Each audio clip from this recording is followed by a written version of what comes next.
Hi friends, எல்லாருக்கும் வணக்கம். நான் உங்கள் விக்னேஷ். இந்த வீடியோ நம்ம கவர் பண்ண போகிறது TNPSC group 1, group 2, 2A and 4 preparation start பண்ணுறதுக்கு இந்த சோர்சஸ் ரொம்ப இம்பார்ட்டன்ட்.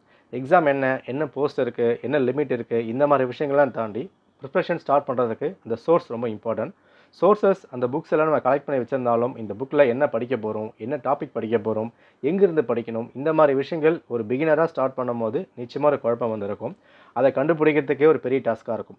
இந்த டாஸ்க்கை சிம்பிளிஃபை பண்ணுறதுக்காக டிஎன்பிஎஸ்சியோட ப்ரைமரி சோர்ஸ் சமச்சீர் புத்தகம், என்னென்ன விஷயங்கள் எங்கேருந்து படிக்கணும், எந்த டாபிக் எது கீழே வருது, எந்த ஸ்டாண்டர்டில் வருது, என்ன பேஜ் நம்பர், இது எல்லாமே இன் டீட்டெயில் நம்ம வந்து பார்த்துடலாம். ஓகே, இது என்ன ப்ரோ இருக்குது, 6லேருந்து 12th வரைக்கும் புக்ஸ் இருக்குது, எடுத்து படித்தா முடிஞ்சிட போகுது, இப்படி யோசிக்கிறவங்க நீங்கள் வந்து யோசிக்கலாம், வீடியோ ஸ்கிப் பண்ணிக்கலாம்.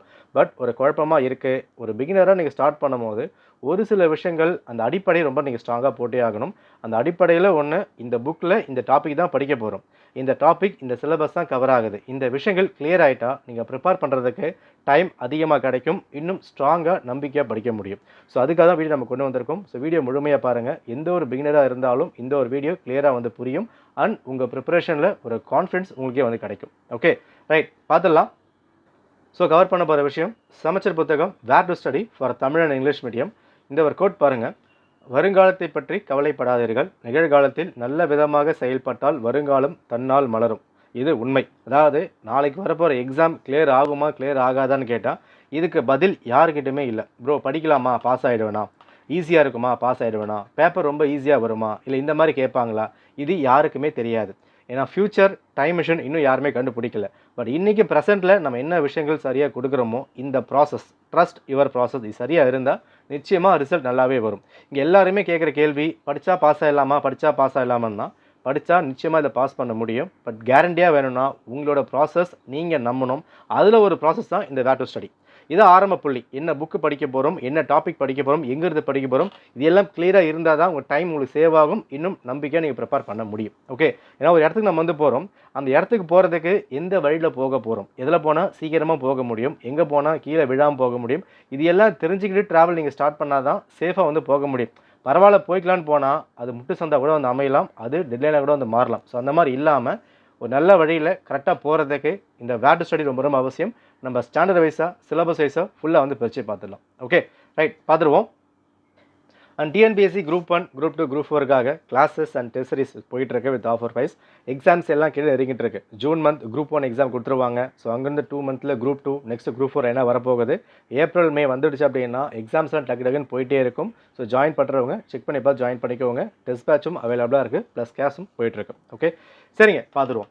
இந்த வேர் டு ஸ்டடி இதை பார்க்கறதுக்கு முன்னாடி என்னெல்லாம் வந்து படிக்கணும், டாபிக் வைஸாக இருக்குது, ஸ்டாண்டர்ட் எல்லாமே கொடுத்துருக்கோம். இதெல்லாம் பார்க்கறதுக்கு முன்னாடி ஒரு விஷயம் நான் ஸ்ட்ராங்காக சொல்லிடுறேன். அதாவது குரூப் 1, குரூப் 2, குரூப் 4. ஓகே, இப்போ இதில் குரூப் 1, குரூப் 2 பொறுத்த வரைக்கும் உங்களுக்கு ப்ரிலிம்ஸும் இருக்குது, மெயின்ஸும் இருக்குது. ரைட், குரூப் 4ல் ப்ரிலிம்ஸ் தான் உங்களுக்கு கவர் ஆகுது. இப்போ நம்ம என்ன பார்க்க போகிறோம், சமச்சீர் புத்தகம் நம்ம வந்து பார்க்க போகிறோம். ஓகே ப்ரோ, சமச்சீர் புத்தகம்னா இன்னும் வந்து படிக்கணுமா, எக்ஸாம்ஸ்லாம் வந்து ரொம்ப டஃப்பாக கேட்டுக்கிட்டு இருக்காங்க, இன்னும் ஸ்கூல் புக்கே படிக்கணுமான்னு கேட்டால் எத்தனை வருஷம் கேள்விகள் கேட்டாலும் அது எவ்வளோ டஃப்பாக கேட்டிருந்தாலும் இதை நீங்கள் ஸ்கிப் பண்ணவே முடியாது. இவங்க தான் ப்ரைமரி. ஓகே, முதன்மையான சோர்ஸை இவங்க தான் வந்து இருக்கிறாங்க. இதை நீங்கள் ப்ராப்பராக முடித்தா மட்டும்தான் நெக்ஸ்ட் லெவல் நீங்கள் வந்து போகவே முடியும். இப்போ சமச்சீர் புத்தகம் ரொம்ப இம்பார்ட்டன்ட். ஃபார் எக்ஸாம்பிள் ஒரு 175 கேள்விகள் குரூப் 1ல் கேட்குறாங்க ஜிஎஸ்ல. ஓகே, அதில் 20 கேள்விகள் கரண்ட் அஃபேர் நீங்கள் ஸ்கிப் பண்ணிட்டா கூட பேலன்ஸ் இருக்கிற 150, 155 கேள்விகளை 8லேருந்து 90 கேள்விகள் சமச்சீர் புத்தகம் பேஸ் பண்ணி தான் டைரெக்டாகவும் இன்டெரக்டாகவும் வரும்.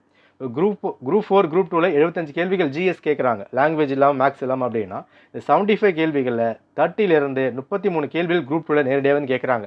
உங்களுக்கு டவுட் இருந்தால் லாஸ்ட்டாக கொடுத்துருக்க டஃப்பான குரூப் 2 பேப்பராக இருந்தாலும் சரி, ஈஸியாக கேட்டிருக்க பேப்பராக சரி செக் பண்ணி பாருங்கள். 33 கேள்விகள் சமச்சீர் புத்தகம் பேஸ் பண்ணி தான் கேட்குறாங்க. குரூப் 4ல் ஒரு 45 அங்கே வந்து வரப்போகுது. அப்போ ஜிஎஸ் நீங்கள் என்ன பண்ணாலும் இந்த சமச்சீர் புத்தகம் ஸ்கிப் பண்ணவே கூடாது, ப்ரிப்பேர் பண்ணி தான் ஆகணும். லாங்குவேஜ் தனி டிபார்ட்மெண்ட். லாங்குவேஜ்க்காக குரூப் 2, குரூப் 4 நம்ம ஒரு ஃப்ரீ டெஸ்ட் ரெடி பண்ணிக்கிட்டு இருக்கோம். ஒரு ப்ராப்பர் பிளான் வந்து போய்கிட்டு இருக்கு. அது எல்லாமே நான் அரேஞ்ச் பண்ணிவிட்டு இங்கிலீஷ்க்கும் தமிழுக்கும் நான் வந்து கொண்டு வரேன். அப்போது இந்த 75 GS, 25 maths, Tamil, English test பார்க்கும்போது ஒரு ஓவராலாக ஒரு ப்ராப்பர் பிளான், நம்ம பிளான் நீங்கள் ஃபாலோ பண்ணாலே போதும், ஃபுல்லாக வந்து முடிச்சிடலாம். ஓகேவா? சரி, இப்போது எல்லாமே நம்ம வந்து பார்த்துட்டோம். இங்கே ஃபர்ஸ்ட் நம்ம ஆரம்பிக்க வேண்டிய வேலை என்ன பண்ணணும்னா, புக்ஸை வாங்கணுமானா ஃபர்ஸ்ட் நீங்கள் பண்ண வேண்டிய விஷயமே சிலபஸ் அப்படின்ற ஒரு விஷயம் வந்து உண்டு. ஓகேவா? நம்ம இங்கே கொடுத்துருக்கோம் இல்லையா, இப்போ சமச்சீர் புத்தகம் வேர் டு ஸ்டடி இருக்குது அப்படின்னா இந்த சிலபஸில் என்னென்ன விஷயங்களுக்கு இருக்குது, குரூப் 1, குரூப் 2, குரூப் 4 அப்படின்னு எடுத்துகிட்டு கொடுத்துருக்க அஃபிஷியல் சிலபஸ் டிஎன்பிஎஸ்சியோட history, geography, polity, science, maths அப்படின்னு டாபிக் வைஸாக ஒரு புல் ஸ்டாப் கமா மாறாமல், ஐஃபன் மாறாமல் எல்லா டாப்பிக்கும் நீங்கள் ஃபஸ்ட்டு படித்து முடிக்கணும். அதை நீங்கள் பார்த்து படித்தாலும் சரி, படித்து பார்க்காம எழுதி பார்த்தாலும் சரி, அந்த சிலபஸ் உங்கள் மைண்டில் இருக்கணும். ஹிஸ்ட்ரின்னு எடுத்துட்டா இத்தனை லைன் இருக்குது, பாலிட்டியா 10 லைன்ப்பா, ஹிஸ்ட்ரியா 15 லைன்ஸ் வந்துருக்கு, ஜியாகிரஃபியா 4 லைன் தான் வந்து கவர் ஆகுது, எக்கனாமியா ஒரு 7 லைன் இருக்குது, அந்த 7 லைனில் 4வது லைனில் பிளானிங் வந்து கேட்டிருக்காங்க, ஃபஸ்ட் லைனில் நித்தி ஆயோக் பற்றி வந்திருக்கு. இந்த மாதிரி சிலபஸ் உங்களுக்கு அத்துப்படி இருந்தே ஆகணும். நீங்கள் புக்கை பிரிக்கிறீங்க, அந்த புக்கை பிரிக்கும் போது இண்டெக்ஸ் பார்ப்பீங்க. ஒரு 6 புக் இருக்குது, அந்த இண்டெக்ஸ் பார்க்கும்போது கான்ஸ்டியூஷன் ஆஃப் இந்தியான்னு இருக்கா, இது பாலிட்டி சிலபஸில் எங்கே கவர் ஆகுது. ஒரு 10 லைன் இருக்க சிலபஸ் அப்படின்னா அந்த 10 லைனில் எந்த லைனில் டாபிக் கவர் ஆகுன்ற விஷயம் உங்களுக்கு தெரிஞ்சாகணும். இது கேட்குறதுக்கு சில்லியாக இருக்கலாம், பிடிஎஃப் இருக்குது, நான் படிச்சுக்கலாம், எல்லாம் தோணலாம். பட் இதுதான் அடிப்படை. நம்ம இதை தவற விடும் போது நீங்கள் ப்ரிப்பேர் பண்ண என்ன படிச்சிருக்கோம், எப்படி படிச்சிருக்கோம் நம்பிக்கை உங்களுக்கு வராது. நீங்கள் டைம் எடுத்தாலும் பரவாயில்ல, குரூப் 1, குரூப் 2, குரூப் 4 சிலபஸை தயவு செஞ்சு ஃபுல்லாக வந்து படிங்க. நீங்கள் புரிஞ்சு படித்தாலும் ஓகே, இதை மகப் பண்ணி படித்தாலும் ஓகே, ஆனால் சிலபஸ் ஃபிங்கர் டிப்பில் இருக்கணும். எந்த டாபிக் பார்த்தாலும், ஒரு நியூஸ் பேப்பர் எடுக்கிறீங்க, ஒரு டாபிக் வருது, ஒரு எலெக்ஷன் கமிஷன், ஒரு சுனாமி, இல்லை ஏதோ ஒரு பிரச்சனை வருதுன்னா அந்த டாபிக் பார்க்கும் போதே இது ஹிஸ்ட்ரி டாபிக், இது ஜியாகிரஃபி, இது பாலிட்டி, இது எக்கனாமின்ற விஷயம் கிளியராக தெரிய வரணும். அந்த அளவுக்கு தெரிஞ்சாதான் வருங்காலங்களில் எக்ஸாம்ஸை கிராக் பண்ண முடியும். இதை தவிர விட்டுட்டா உங்களுக்கு மார்க் அங்கே மைனஸ் ஆகிட்டே வரும். இப்போது எல்லாரும் ஒரே மாதிரி புக்கு தான் வந்து படிக்கிறோம். பட் ஒருத்தர் 100 மார்க் எடுக்கிறான், ஒரு 110 மார்க் எடுத்து கிளியர் ஆகிறான். அந்த 10 மார்க் டிஃப்ரென்ஸ் இருக்கு இல்லையா, அந்த 10 மார்க் இந்த மாதிரி அடிப்படையான விஷயங்கள் சரியாக பண்ணால் எல்லாமே கிளியராக வந்து அமைஞ்சிடும். இப்போ நீங்கள் ஃபர்ஸ்ட் பண்ண வேண்டியது குரூப் 1, குரூப் 2, குரூப் 4ஓட டிஎன்பிசி அஃபிஷியல் சிலபஸ் எடுத்துகிட்டு prelims and mains and group 4 language ஜிஎஸை கம்ப்ளீட்டாக நீங்கள் படித்து முடிச்சிடணும். சொல்லப்போனால் பிரித்து மேஞ்சிடணும். அதை பண்ணால் தான் அடுத்த லெவல் நீங்கள் ப்ராப்பராக போக முடியும். நீங்கள் வேட் ஸ்டடி கொடுத்துருக்காங்க, ஓகேப்பா, இந்தியா லொக்கேஷன் 10th புக்காக எடுத்து படிக்கலாம், படிச்சிருவீங்க. பாருங்கள், இது சிலபஸில் கவர் ஆகிற டாபிக். ஓகே, இது புக்கில் கவர் ஆகிற டாபிக் நான் கொடுத்துட்டேன். அப்போ என்ன உங்களுக்கு அந்த படிக்கும் போது ரைட், அப்போ 10th புக்காக இருந்தாலும் இது சிலபஸில் கவர் ஆகுது. அதை நீங்கள் என்ன பண்ணலாம், ஒரு ஹைலைட் பண்ணி ப்ரிப்பேர் பண்ண ஸ்டார்ட் பண்ணிடலாம். அப்போது இந்த டாபிக் கவர் ஆகுதா கவர் ஆகலையான்னு சிலபஸ் படித்தா மட்டுமே தான் பண்ண முடியும். புக்ஸ் படிக்கிறதால மட்டும் சிலபஸ் கவர் ஆகாது. அந்த புக்கில் எந்த டாபிக் படிக்க போகிறீங்க அது கிளியராக வந்து புரியணும். ஓகேவா? சரி, நம்ம வந்து பார்த்துலாம். ஸோ ஃபர்ஸ்ட் நீங்கள் ஜியாகிரஃபி வந்து ஸ்டார்ட் பண்ணியிருக்கேன் அண்ட் கிளாஸஸ் லிங்க் கொடுத்துருக்கேன், செக் பண்ணி பார்த்து ஓகேனா ஜாயின் பண்ணிக்கோங்க. இங்கே சயின்ஸும் மேக்ஸும் மட்டும் இருக்காது, நான் சயின்ஸ் அண்ட் மேக்ஸ் தனியாக வந்து கொடுக்குறேன். Plus language free test plan பண்ணிகிட்டு இருக்கோம். முன்னாடி சொன்ன மாதிரி தான். அந்த ஃப்ரீ டெஸ்ட்டில் என்ன எதிர்பார்க்குறீங்க? லாங்குவேஜ் லாஸ்ட் டைம் வந்து குரூப் 1, குரூப் 2, குரூப் 4 தமிழ் ரொம்ப டஃப்பாக கேட்டிருந்தாங்க. குரூப் 2, குரூப் 4ல் அந்த குரூப் 2 அந்த இங்கிலீஷ் லாங்குவேஜுமே அந்த காம்படிஷனில் கஷ்டமாக கேட்டிருந்தாங்க. அப்போ அந்த மாதிரி விஷயங்கள்லாம் என்ன மாதிரி எதிர்பார்க்குறீங்க, என்ன மாதிரி கொண்டு போகலாம்? நம்ம லாஸ்ட் டைம் கொடுத்த இந்த டெஸ்ட் வந்து பெருசாக கிளிக் ஆகலை தான், இங்கிலீஷ் கிளிக் ஆச்சு. தமிழ் பொறுத்த வரைக்கும் நம்ம எதிர்பார்த்த டெஸ்ட் வந்து கொடுத்துருந்தோம், அங்கே ஒரு 60% தான் கிளிக் ஆச்சு. உண்மையை நம்ம வந்து ஒத்துக்கலாம். ஏன்னா அந்த 40% ரொம்ப டஃப்பாக தான் கேட்டிருந்தாங்க, வேறு மாதிரி போயிருந்தாங்க. பட் திஸ் டைம் எல்லாமே டீகோட் பண்ணி ப்ராப்பராக கொண்டு போக போகிறோம். இந்த 60% 80% மாற்ற முடியும், கண்டிப்பாக மாற்றலாம். உங்களுக்கு எந்த மாதிரி விஷயங்கள்லாம் வேணும், இந்த குரூப் 2, குரூப் 4 லாங்குவேஜில் ஃப்ரீ டெஸ்ட் எப்படி கொண்டு போகலாம், எந்த ஆங்கிளில் கொண்டு போகலாம், எத்தனை டெஸ்ட்டு வந்து வேணும், இது எல்லாமே ப்ராப்பராக கமெண்ட் பண்ணுங்கள். எல்லாம் ப்ராப்பராக அனலைஸ் பண்ணி முடிச்சுட்டு நம்ம இந்த மே, ஜூன் கிட்ட வரும்போது ஃப்ரீ டெஸ்ட் அனௌன்ஸ்மெண்ட் வரும். அதை ஃபாலோ பண்ணாலே போதும், லாங்குவேஜ் ஃபுல்லாக முடிச்சிடலாம். நீங்கள் கிளாஸும் போக வேணாம், டெஸ்ட் பேட்சும் போட வேணாம், எந்த பேமெண்ட் இல்லாமல் இந்த ஒரு ஃப்ரீ டெஸ்ட் மட்டுமே லாங்குவேஜுக்கு சொல்லி அடிக்கிற மாதிரி நம்ம டெஸ்ட் ரெடி பண்ண போகிறோம். நிச்சயமாக அடிச்சிடலாம். ஓகே, நம்ம டார்கெட் அந்த 100 கேள்விக்கு 75 to 80 என் டார்கெட். நம்ம கொடுக்குற டெஸ்ட்டில் இருந்து ஃப்ரீ டெஸ்ட் பேட்சில் இருந்து எந்த ஒரு மணியும் கிடையாது. அதில் 75 to 80 அடிக்கிற மாதிரி ரெடி பண்ணிக்கிட்டு இருக்கோம். நிச்சயமாக அடிக்க முடியும். அண்ட் உங்களோட இன்புட்ஸ் எனக்கு கண்டிப்பாக தேவை. அது எதை வேணுமோ கமெண்ட் பண்ணுங்கள், எல்லாம் பேஸ் பண்ணி ஒரு டெஸ்ட் பேட்ச் சீக்கிரமாக நான் வந்து கொண்டு வரேன் at free of cost. Okay, சரி பார்த்துலாம். ஸோ இங்கே நான் ஃபுல்லாக வந்து கொடுத்துருக்கேன், நல்லா பாருங்கள். இது சப்ஜெக்ட், ஓகேவா? இது சிலபஸில் கொடுக்கப்பட்டிருக்க டாபிக். இது எந்த புக் நம்ம வந்து படிக்க போகிறோம். இங்கே நீங்கள் புக் வைஸாக கொண்டு போகவே கூடாது. எந்த விஷயமா இருந்தாலும் சரி, history, geography, polity, what ever எல்லாமே நான் வந்து இங்கே கொடுத்துருக்கேன். இது எதுவுமே உங்களுக்கு புக் வைஸாக வந்து இருக்காது, சிலபஸ் வைஸாக தான் வந்து இருக்கும். ஓகே, நீங்கள் சிலபஸ் வைஸ் தான் போகணும். நான் 6th முடிச்சு 7th படிக்க போகிறேன், இப்படி படித்தா நீங்கள் ஸ்கூல் புக்கை தான் படிப்பீங்க, டிஎன்பிசிக்கு படிக்க மாட்டீங்க. நம்ம டார்கெட் ரெலவெண்ட்டாக இருக்கா இல்லையா, டிஎன்பிசிக்கு என்ன வந்து படிக்க போகிறோம். ஏற்கனவே சொல்லியிருக்கேன், ஃபஸ்ட்டு விஷயம் சிலபஸ். இன்னொன்று, தயவு செஞ்சு ஒரு பிஒய்க்கியோட புக்லெட்டை வந்து வாங்குங்க. அது பிடிஎஃபாக இருந்தாலும் பரவாயில்ல, ஹார்ட் காப்பினாலும் பரவாயில்ல, தயவு செஞ்சு வாங்குங்க. ஒரு சிலபஸை படித்து முடிச்சுட்டு அந்த டாப்பிக்கில் எப்படி கேட்டிருக்காங்க, இப்போ வர புக்லெட் எல்லாமே டாபிக் வைஸாக பிரிச்சிருக்காங்க. எல்லா அகாடமிலுமே அந்த பிஒய்க்கு வந்து கொடுக்குறாங்க. அந்த பிஒய்க்கு புக்ஸ் எல்லாமே டாபிக் வைஸாக பிரிக்கப்பட்டிருக்கு. For example, forest and wild life இருக்குது அப்படின்னா இதில் லாஸ்ட் 10 இயர்ஸில் எத்தனை கேள்வி கேட்டிருக்காங்க. ஃபார் எக்ஸாம்பிள் 40 கேள்வி இருக்குது அப்படின்னா அந்த 40 கேள்வி நீங்கள் ஃபுல்லாக ஜஸ்ட் ஒரு கிளான்ஸ் வரை பார்க்கலாம். பார்த்துட்டு 10th புக்கில் படிக்கிறோமா, படிச்சாச்சுப்பா. ஓகே, அப்போ 40 கேள்வியில் 10th புக்கில் இருந்து நான் எவ்வளோ அட்டன் பண்ண முடியுது, செமஸ்டர் புக்கில் எவ்வளோ நான் ஃபேஸ் பண்ண முடியுது. இங்கே நிறைய கேள்விகள் டைரெக்டாக இருக்காது, நீங்கள் அப்ளை பண்ணணும். ஏன்னா லாஸ்ட்டாக 23, 24, 25 கேட்கப்பட்ட எல்லா எக்ஸாம்ஸுமே டைரெக்டாக இல்லை. டிஎன்பிஎஸ்சி முன்னாடிலாம் செமஸ்டர் புத்தகத்தில் பேஜ் நம்பர் 110 அண்ட் செகண்ட் பேராகிராஃபில் 4வது லைனில் தான் கேள்வி கேட்பாங்கன்னா அப்படி தான் கேட்டுருந்தாங்க. ஈஸியாக சொல்ல முடியும். பட் லாஸ்ட் 3 இயர்ஸாக அப்படி கிடையாது. நீங்கள் அப்ளை பண்ணுற மாதிரி இருக்குது. ஏன்னா காம்படிஷன் ஹெவியாக இருக்குது, நிறைய பேர் படிக்கிறாங்க, டஃப் ஆகிட்டே போயிட்டுருக்குன்னா நீங்கள் அப்ளை பண்ணி தான் படித்தாகணும். இப்போ ஒரு கேள்வி பார்க்குறீங்க, அந்த கேள்வியில் 4 ஆப்ஷன் இருக்குன்னா அந்த 4 ஆப்ஷன் நீங்கள் எதிர்பார்க்காதீங்க. அந்த 4ல் 1 or 2 ஆப்ஷன் தான் நீங்கள் படித்த சோர்ஸ்லேருந்து வரும். ரியல் எக்ஸாமும் அப்படி தான், மார்க் டெஸ்ட்டும் அப்படி தான். அப்போ இந்த 2 ஸ்டேட்மெண்ட்டை வச்சு இங்கே எப்படி அட்டன் பண்ண முடியும்? இதுதான் புத்திசாலித்தனம். இது எப்படி வரும்னா படிக்கிறதுனால மட்டும் கிடையாது, ப்ராக்டிஸ் பண்ணுறதுனால மட்டும்தான்.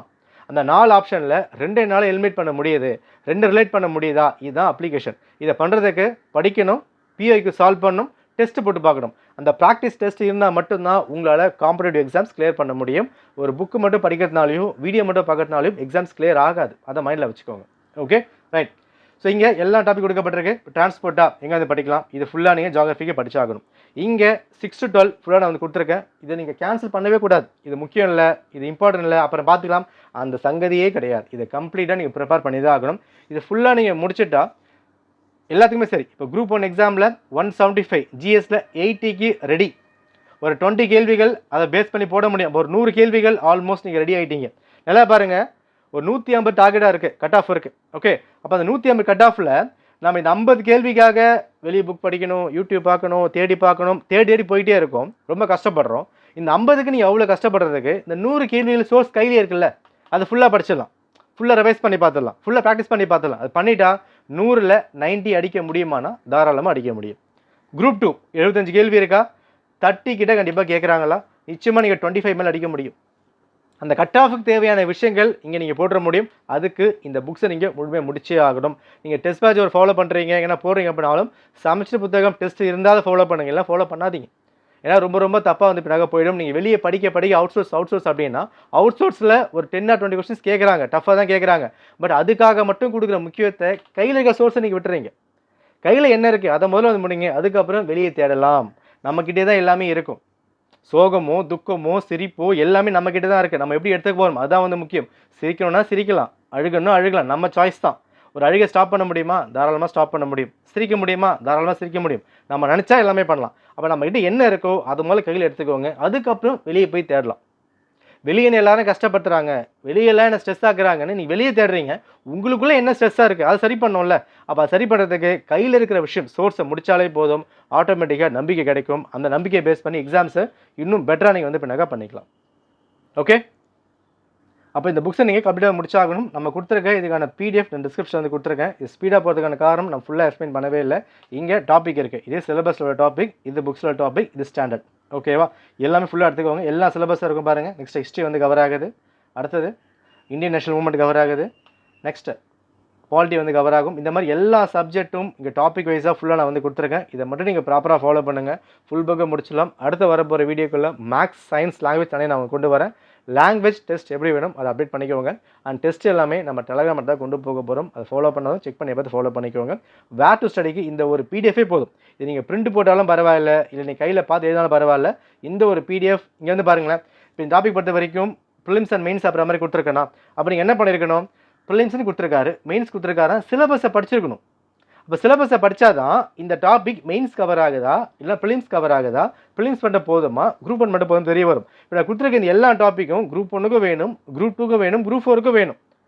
ஓகே, அப்போ எதெல்லாம் குரூப் 1 மட்டும் கவர் ஆகுது, எங்கே படிக்க முடியும், சிலபஸ் தான் படிக்கணும். எல்லாமே காமன் சிலபஸ், ப்ரிலிம்ஸ்க்கு காமன் சிலபஸ் தான். அப்போ இதே டாபிக் மெயின்ஸுக்கு கவர் ஆகுது. ஓகே, இப்போ நான் இங்கே பாலிட்டி வந்து கொடுத்துருக்கேன். ஓகே, இந்தியன் பாலிட்டி வந்து இருக்கா, ரைட். இப்போ பாருங்கள், இது எல்லாமே இப்போ constitution of India, Indian constitution, constitution of India 6th, 10th, 12th இருக்கா. ப்ரிலிம்ஸ்க்கு இதை படிக்கணுமா? எஸ் படிக்கணும். மெயின்ஸ் படிக்கணுமா? எஸ் படிக்கணும். குரூப் 1க்கும் படிக்கணும், குரூப் 2க்கும் படிக்கணும். இதை படித்தா தான் நீங்கள் ஆன்சரே பண்ண முடியும். அப்போ அது ஒரு டாபிக் கொடுத்துருக்க விஷயம் ப்ரிலிம்ஸ்க்காக மட்டும் இல்லை, ப்ரிலிம்ஸ்க்கு என்ன, மெயின்ஸ்க்கு என்ன, சிலபஸை படிச்சுட்டு கம்பேர் பண்ணி பாருங்கள், எல்லாம் ஈஸியாக வந்து முடிஞ்சிடும். ஓகேவா, இதான் கான்செப்ட், இதான் வேர் டு ஸ்டடி. அடுத்தடுத்த வீடியோக்களில் எல்லாமே வந்து வரும். அண்ட் டிகிரி லெவல்லையும் என்ன கவர் ஆகுது அதை நான் ஃபுல்லாக கலெக்ட் பண்ணிருக்கேன். எல்லாமே நான் வந்து கொடுக்குறேன். ஸோ அடுத்த வீடியோஸில் லாங்குவேஜ் ஃப்ரீ டெஸ்ட் அப்டேட்டும் மேக்ஸ் வந்து வரும். அதை நீங்கள் வந்து ஃபாலோ பண்ணிக்கலாம். உங்கள் சப்போர்ட் என்ன, உங்கள் இன்புட் என்ன, அதை கமெண்ட் பண்ணுங்கள். அதை பேஸ் பண்ணி இன்னும் சூப்பராக வந்து கொண்டு போயிடலாம். டெலகிராம் ஃபாலோ பண்ணாத ஃபாலோ பண்ணிக்கோங்க. ஃப்ரீ டெஸ்ட் அங்கே தான் வந்து இருக்கும். ஓகே, நன்றி, வணக்கம்.